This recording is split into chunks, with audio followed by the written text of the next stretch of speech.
Chut! Salut, c'est Robin. Vous entendez ce bruit? C'est notre invité du jour. Un être très très discret que seules 2 ou 3 personnes ont déjà approché. Patience, attention. Le voilà! C'est le rhino nain de Bornéo, le plus rare et le plus menacé des rhinocéros. Jamais il n'avait été filmé et il n'existait qu'un seul cliché de lui au monde. Le voilà piégé par une caméra de l'association WWF, branchée en permanence dans la jungle indonésienne. Et hop, un petit coup dans l'objectif. Pas grave, on s'en remettra. Le rhino de Bornéo, lui, a un avenir plus sombre. Aujourd'hui, il en reste en tout et pour tout moins de 25. Dans moins de 10 ans, l'espèce n'existera peut-être plus. Alors, ça veut dire que les premières images là qu'on vient de voir sont peut-être aussi les dernières. Bon, essayons de trouver un sujet un peu plus gai, hein. Voilà, justement, une petite nouvelle sympa, un truc magique, regardez. Prenons une photo banale, une rue, des maisons, sans intérêt, non? Mais si je fais ça, voilà cette pauvre photo transformée en une vraie image 3D. C'est comme si on rentrait à l'intérieur. Pas mal, non? Derrière ce petit film fait à partir d'une simple photo, il y a un logiciel intelligent mis au point par un trio d'universitaires américains.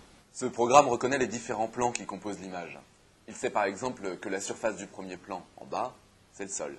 Et que les lignes qui lui sont perpendiculaires forment des surfaces verticales, comme les flancs de ce train. Ça vous plaît? Moi aussi. J'ai hâte de voir ce que ça donne avec mon album photo.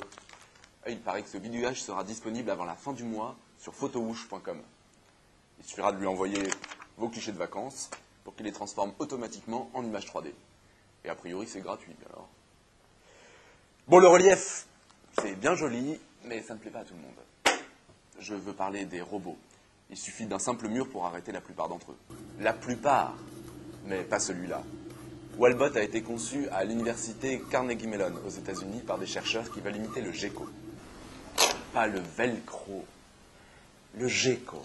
Oups, pardon. Ce lézard s'accroche partout grâce aux centaines de milliers de poils au bout de ses pattes. Chacun de ces poils est lui-même fendu en plusieurs milliers de franges. Du coup, il existe un nombre incroyable de points de contact entre les pattes du gecko et le mur. Et à chacun de ces points de contact se crée une minuscule force d'attraction appelée force de Van der Waals. Bon, si vous prenez une seule de ces forces, son intensité est bien trop faible pour avoir un quelconque effet. Mais comme il y a une énorme quantité de franges, cela génère une attraction suffisante pour coller sur n'importe quelle surface. Walbot n'a pas encore ce puissant mécanisme adhésif. Il s'attache aujourd'hui aux parois grâce à une surface collante ordinaire. Mais les chercheurs l'ont promis. L'effet gecko, c'est pour bientôt. Et cela permettra par exemple d'inspecter la coque d'un vaisseau spatial en mission. Alors, Sbron, quelque chose me dit que cette nouvelle technique peut vous intéresser, non?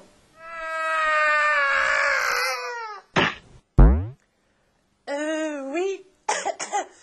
En effet, Robin, vous me donnerez les références. Bon, de quoi je voulais parler, moi? Ah oui, Jupiter. C'est pas souvent qu'on a des nouvelles de cette géante gazeuse. Eh bien, la sonde américaine New Horizon, qui est en route pour Pluton, vient de lui rendre une petite visite éclair. Et regardez ce qu'elle nous ramène, Robin. Tous ces tourbillons. On croirait un dessin tellement c'est précis. Magnifique. C'est magnifique. Oui, Sbron. Magnifique. Et là, c'est l'heure. À la semaine prochaine pour un nouveau SVJ TV.